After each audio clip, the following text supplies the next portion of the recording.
Let's run it back from the top. Your parents want you to go to medical school, but you don't want to be a doctor. What should you do?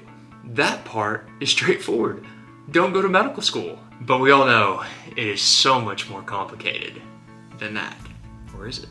How do you tell them then that you don't want to go to medical school? You know, like say, mom and dad, you know, all of those AP classes that I took in high school. Oh, those ACT, SAT prep courses that you paid for. Oh, and you know the last 4 years of college that you may or may not have also paid for to, you know, get me into medical school. Yeah, I don't want to do that. And I don't want to be a doctor at all, actually.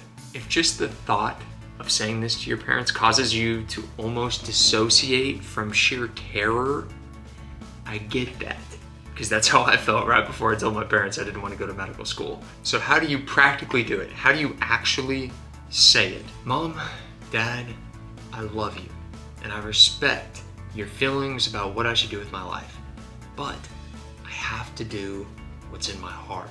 I have to be who I am, and I do not want to be a doctor. I do not want to go to medical school. Whew. I'm not even practicing medicine anymore, and I just got goosebumps. Jesus. If this is the first break you've had with your parents' expectations, buckle your seatbelt. By making good grades, staying out of trouble, and quote, being a good kid, you have likely been pegged as a future doctor for the last 10 years before this conversation by not just your parents, but probably your family friends, your teachers. Additionally, you as the quote, good kid, were not getting in fights, you were not in the principal's office, you were not throwing raise your house parties. Your parents think the world of you. And by telling them that you're going to take a hard pass on medical school, you're probably gonna break their hearts. This is a big deal.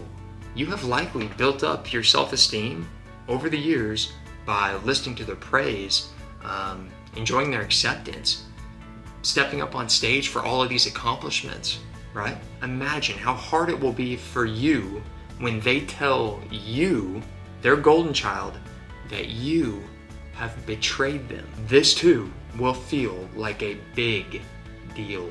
If you make it to the other side of their shock and betrayal and can still see straight, good for you. Try to remind yourself that you're young and an adult and fully justified in changing your career plans for yourself, especially when medicine is at least a 4-year commitment for medical school, then a 3-year commitment for residency, possibly 4 years though if you go into most specialties, 5 if you go into the surgical subspecialties, 7 if you go into neurosurgery. That doesn't include if you go into internal medicine or you go into general surgery and then you have to take on a fellowship afterward. You're easily looking at almost a decade of education. All of those years will engross your personal life on every level at the cost of $200,000 to $400,000 in student loans. Medicine does not negotiate with terrorists who want to preserve their hobbies and free time. You're becoming a doctor. You are responsible for saving people's lives. This is how it should be, if you want it. When looking at this very serious commitment, you should be scared. This should sober you up a little bit. You are entitled to change your mind. You are now an adult. You get to live with your decisions. But we are never entitled to our parents' acceptance. This isn't grade school anymore. And for the life decisions we're gonna have to make to be happy in this world, we are the only ones who can take responsibility for those decisions. After you get through their initial wave of upset and disappointment and shock, I'd try saying something like this. Mom, Dad, I'm sorry if I misled you. That was never my intention. But I have to do what I have to do for me to be okay. And I don't want to be a doctor. They may not accept this though. There's a chance they will have not heard anything you've said, except I don't want to be a doctor anymore. Which to them will sound a lot like, I don't want to be you anymore. You are and have been their pride and joy. I hate to break it to you though. The reaction might escalate from here. You could get every fear and insecurity thrown at you. They may expect that you have a career equal in stature, pay, social expectation, security, safety, ready to replace what medicine could offer. You are obviously not going to have that ready, but whether you know it or not, the interrogation process has begun. What will you do with your life then? How will you make money? What about all the times before that you told us you wanted to be a doctor? What are we gonna tell everybody we know that expects you to be a doctor? Given you've likely been so stressed that you've been on the border of a diagnosable panic disorder with just how to tell them that you don't want to be a doctor, I would imagine you do not have a whole lot of well thought out answers for these questions. Here's a bonus recommendation. If you decide not to go to medical school, and your parents are expecting you to go to medical school, and you go into this conversation, you might have some thought into what you're gonna do next. It doesn't have to be perfect, but at least have some trajectory for your life at the ready, so you're not just sitting there saying, I don't know. That said though, remember the honest to God truth. You have nothing to defend. You just don't want to go to medical school. You want something else for the one life you've been given. Maybe you simply need the time and space to go figure out who it is you actually are. And from personal experience, let me tell you, that's not guaranteed inside of medicine. Staying true to who you are is infinitely more valuable than preserving your parents' positive opinion of you. If you disagree with that, I just don't know what to tell you. There's a good chance you're going to leave this conversation with your parents with them being disappointed in you, possibly even enraged at you. If you hope to stay true to who you are, like deep down, you're going to have to survive this period of disapproval. I hope it goes differently for you though. I hope your parents are empathic. I hope they hear you out. I hope they ask about what it is you really want from this one life you got, but I wouldn't count on it. Recall your favorite Disney movie, Finding Nemo, Moana, Mulan. How supportive were their parents of their choices? And as you watched it, did you ever root for your hero to stay home, to listen to their parents' advice? I didn't think so. Yeah. When we wake up in the morning and we take a look at ourselves in the mirror, we deserve to like what we see. We deserve to have self-respect, self-integrity, and that is what is on the line here. And sometimes, to keep that, it requires we stand up to our parents. I hope you make the right choice for you, and I hope you understand that it's worth it. But if you don't, and you go to medical school anyway, like I did, keep heart. Please don't give up. The story's not over. Mine wasn't. I went to medical school even though I didn't want to. I finished a residency.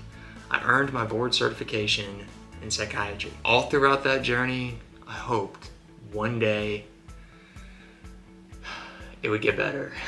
That one day, I'd feel like myself again, like I had before medical school, like I used to whenever I had a job that I loved, and I was excited to get out of bed every day and go to work. I waited 8 years for that day. You don't make it 8 years in something without there being some meaningful moments. I made some best friends out of my colleagues and classmates. Some of the patients I treated, I still think about, all the time. It made a significant impact on my life. I still consider it a privilege to have been able to treat patients and to take the Hippocratic Oath, but I never felt like myself. And as the years mounted, the going got pretty tough, and the sacrifices of who I was accumulated, because being a doctor, being a resident physician, it does require an all-in commitment. I grew to resent myself, and I grew to resent my parents. I could never look myself in the mirror and know that I was being who I was. But when that returned, when it finally went away, when I felt the integrity of who I was come back, the day that I quit. 2 months after starting my first job after residency, the perfect part-time job, I decided I was done. I left medicine forever, for good. I had to go find out who I really was, to finally be ready, to finally do that, to finally choose myself, to finally reject my parents' vision for my life. I had to go to medical school. I had to suffer. I had to lose who I was. I had to become a psychiatrist. That was part of what it took for me to finally be able to own what was in here and take responsibility of what I needed to go do. From where I sit today, I wouldn't take a single one of those lessons back. I wouldn't take a day of medicine back. It was a long, hard road, but I'd walk it all over again to be sitting right here, doing what I am today, the way that I do it now. I write, I refinish furniture. This is actually my workshop, and I feel like myself again. Maybe it'll be the same for you too. Maybe you made, quote, the wrong choice. Maybe you got lost. Just don't give up. Consider it all preparation. If you keep trusting in doing the next right thing that aligns with what your soul wants to do with your life, one day you're gonna wake up and you're gonna be ready. And maybe today is the day that you're ready to make that choice, to go choose yourself, or not. Maybe you need just a little more preparation. You deserve to be happy. And you deserve to go find out what it is you want from this one life we got. If you enjoyed this video and would like to see a few more, the best way to support my channel is to like this video and to subscribe. Let's keep taking that next step to build the life we love. All right.